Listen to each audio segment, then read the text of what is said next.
بسم اللہ الرحمن الرحیم۔ السلام علیکم۔ آج ہم اس سیشن میں یہ سمجھنے کی کوشش کریں گے کہ حالات سے اچھے معنی نکالنا یہ کیسے ممکن ہے۔ رسول اللہ صلی اللہ علیہ وسلم ایک دن آپ نے صحابہ اکرام کو بتایا کہ مجھے بہت سی امتیں دکھائی گئیں، ایک امت میں نے دیکھی کسی نبی کے ساتھ 2 بندے تھے، کسی کے ساتھ کوئی آدمی بھی نہیں تھا، کسی کے پاس 10 سے بھی کم آدمی تھے۔ پھر میں نے ایک بہت بڑی امت دیکھی تو لیکن ان میں وہ میری امت نہیں تھی، بتایا گیا یہ موسیٰ علیہ السلام کی امت ہے۔ رسول اللہ صلی اللہ علیہ وسلم نے فرمایا پھر میں نے اپنی امت دیکھی جو کناروں تک بھری ہوئی، بہت بڑی تعداد میں۔ اللہ رب العزت کی طرف سے مجھے بتایا گیا کہ آپ کی امت سے 70,000 لوگ ایسے ہوں گے جو بغیر حساب اور عذاب کے جنت میں جائیں گے۔ تو میں نے کہا یا اللہ، میری اتنی بڑی امت اور اس میں سے صرف 70,000 بغیر حساب اور عذاب کے جائیں گے، یا اللہ ان کو زیادہ کریں۔ اللہ رب العزت کی طرف سے پھر اعلان ہوا کہ ہر 1000 کے ساتھ 70,000 جنت میں جائیں گے۔ تو صحابہ اکرام کو یہ بات بتا کے رسول اللہ صلی اللہ علیہ وسلم گھر کسی کام چلے گئے، تو پیچھے سے صحابہ اکرام آپس میں ڈسکشن شروع کر دی کہ یہ کون لوگ ہیں جو بغیر حساب اور عذاب کے جنت میں جائیں گے۔ کسی نے کہا یہ وہ ہیں جنہوں نے آنکھ بھی توحید پہ کھولی اور ان کا انجام بھی اللہ کی توحید پہ ہوا، پوری زندگی توحید پہ کاربند رہے۔ کسی نے کوئی گیس لگایا، کسی نے کوئی بات کی۔ رسول اللہ صلی اللہ علیہ وسلم باہر تشریف لائے، آپ سے پوچھا گیا کہ ہم نے یہ اندازہ لگانے کی کوشش کی ہے، آپ نے فرمایا ان میں سے کوئی بھی ایسا بندہ نہیں ہوگا، بلکہ ان کی صفات آپ نے بتائیں۔ تو ایک صفت میں آج جو ہمارے موضوع سے متعلقہ ہے وہ آپ کے سامنے رکھنا چاہتا ہوں۔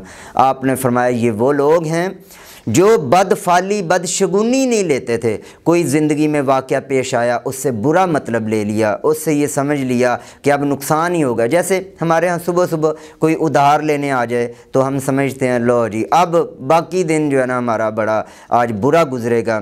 کوئی بلی رستہ کاٹ جائے، ہاتھ سے پیڑا گر گیا، کوا دیوار پہ بولنے لگا تو ہم اس سے کوئی شگون لیتے ہیں، برا شگون لیتے ہیں۔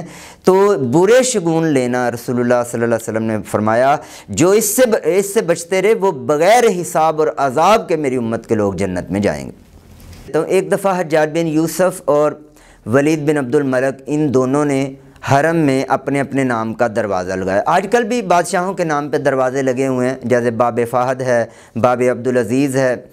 تو انہوں نے بھی اپنے اپنے نام کا اس وقت دروازہ لگایا۔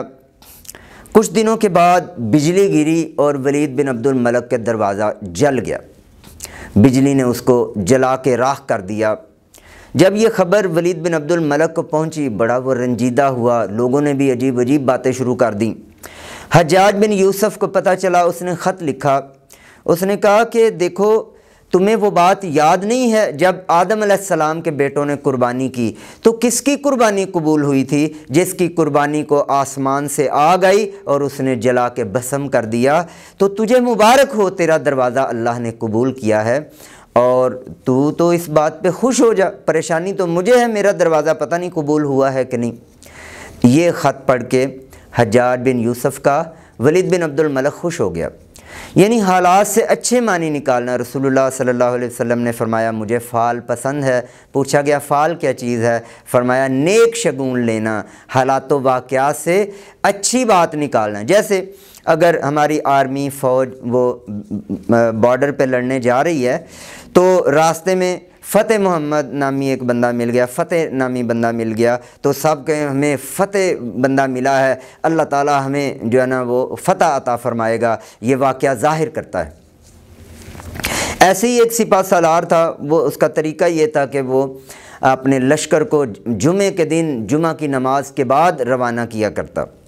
تو جب جمعے کی نماز ہوئی اس نے جھنڈا بلند کرنے والے کو کہا جھنڈا بلند کرو۔ جب اس نے جھنڈا بلند کیا تو وہ کچھ زیادہ ہی بلند ہو گیا اور جو مسجد میں فانوس لگا ہوا تھا اس کو جا کے لگا اور فانوس کا تیل جو ہے وہ جھنڈے کے اوپر گرا، جھنڈا اس سے تر بتر ہو گیا۔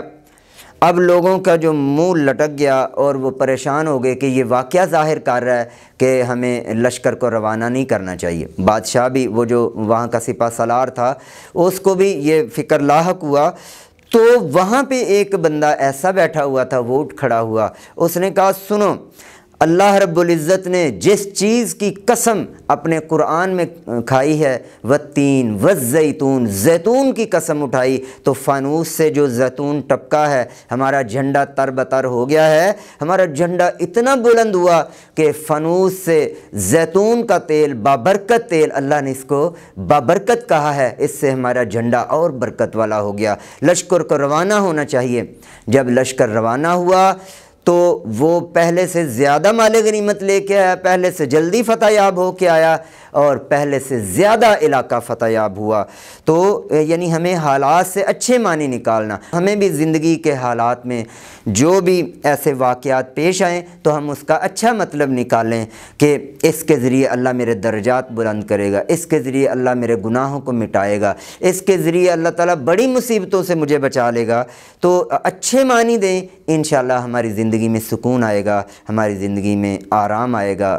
اللہ رب العزت سے دعا ہے اللہ ہمیں حالات و واقعات کو اچھے معنی دینے کی اور اس کی رضا حاصل کرنے کی توفیق دے۔ ھذا ما عندی والعلم عند اللہ۔ السلام علیکم ورحمۃ اللہ۔